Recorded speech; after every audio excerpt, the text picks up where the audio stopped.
रुड़की क्षेत्र के भगवानपुर ब्लॉक की ब्लॉक प्रमुख करुणा कर्णवाल भाजपा समर्पित ने अपने ताऊ पूर्व विधायक देशराज कर्णवाल पर प्रेस वार्ता कर गंभीर आरोप लगाए हैं। उन्होंने आरोप लगाते हुए बताया वो घर पर रहती है, घर पर उनको प्रताड़ित किया गया है, सभी कामकाज पूर्व विधायक देखते हैं। आरोप है उनके कोरे कागजात पर हस्ताक्षर करवाए हैं, उनके खिलाफ तहरीर देकर मुकदमा कायम करवाने का काम भी किया है। उनके घर पुलिस भिजवाई गई। उन्होंने बताया उनका जाति प्रमाण पत्र उनके ताऊ पूर्व विधायक देशराज कर्णवाल ने अपने कब्जे में करके रखा है, कई बार मांगने पर भी नहीं लौटाया। एक सवाल के जवाब में उन्होंने कहा अब वो ब्लॉक की सभी जिम्मेदारियों को खुद निभाएंगी और उन्हें सरकार से सहयोग की पूरी उम्मीद है।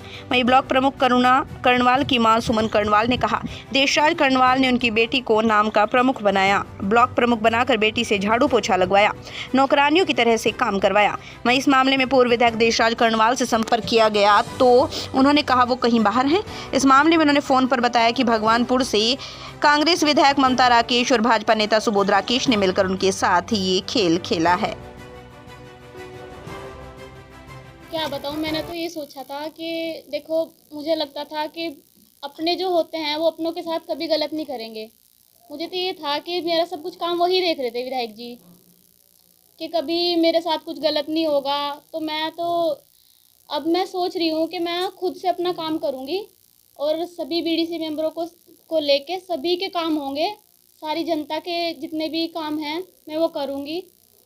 अच्छा, विवाद क्या? तो जी बस मैं क्या बताऊँ, उन्होंने अपने करने में कोई कमी नहीं छोड़ी। मुझे इतना परेशान किया उन्होंने, मेरे घर पुलिस भेजी और जी मुझे इतना तंग कर दिया उन्होंने, मेरे ऊपर केस लगा। ये बोला कारण क्या रहा? कुछ नहीं था। उन्होंने बोला कि जाति प्रमाण पत्र तेरी मम्मी, मतलब मेरी मम्मी का जाति प्रमाण पत्र उनके पास था। तो मैंने बोला कि मेरे भाई की पढ़ाई छूट रही है, मुझे वो जाति प्रमाण पत्र दे दो। तो वो 1 साल से मुझे लारा लगा रहे हैं, ऐसे ही कह रहे कि अभी देंगे, कल देंगे, नैनीताल रखा हुआ है, कहीं रखा हुआ है, सलमान के पास रखा हुआ है, ऐसे ऐसे बोल कर उन्होंने मुझे परेशान कर दिया। और फिर मेरे भाई की पढ़ाई छूट गई, 1 साल ख़राब हो गया उसका। तो मैंने बोला कि अगर मैं साइन करना बंद कर दूँगी अगर तुम ये जाति प्रमाण पत्र नहीं दोगे तो। अभी तक जो आगे से जो जितनी भी ब्लॉक की प्रक्रिया हैं वो सब मैं खुद देखूँगी और मुझे और किसी का साथ नहीं पड़े, बीडीसी मेंबरों का साथ चाहिए और अपनी भारतीय जनता पार्टी का साथ चाहिए। मैं सबको साथ लेके पहले तो जितनी भी साइटें हैं वहाँ पे जाऊँगी। काम अगर अच्छे से कर रखा होगा सबने तो मैं उसको अनुमति दूँगी करने की, नहीं तो अगर काम अच्छे से नहीं होगा तो मैं उसको कैंसिल कर दूँगी। जानकारी नहीं है, यहाँ तक कि मेरे खाते में उनका ही नंबर लगा रखा था।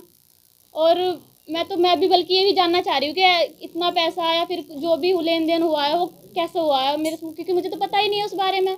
मेरी चेक बुक, पासबुक सब उन्हीं के पास है। तो जो बीडीसी सदस्य थे, जो जितने भी उनके काम होंगे वो मैं सब करूँगी, क्योंकि मुझे तो उन्होंने ही बनाया है ना, तो मैं तो उनके काम करूँगी। और उनको जनता ने चुना है, वो जनता के सारे काम होने हैं और मैं उनको कभी निराश नहीं करने की, ना ही वो मुझे करेंगे। प्रमुख बनाई उन्होंने और रखी घर में, झाड़ू लगवा, पोछा लगवा, रोटी बनवाई। उसको किसने? इनके ताऊ जी ने, देशराज जी ने। अच्छा। हाँ, तो फिर कहना मैंने कहा मका मेरा जाति का प्रमाण पत्र दे दो, मेरे लड़के की पढ़ाई रुक रही और मका एडमिशन हो जाएगा। कि वो तो नैनीताल है, यहाँ नहीं है, उसमें तो 2 लाख लगे हुए, मुझे दिया नहीं है, मेरे बच्चे की पढ़ाई रहेगी।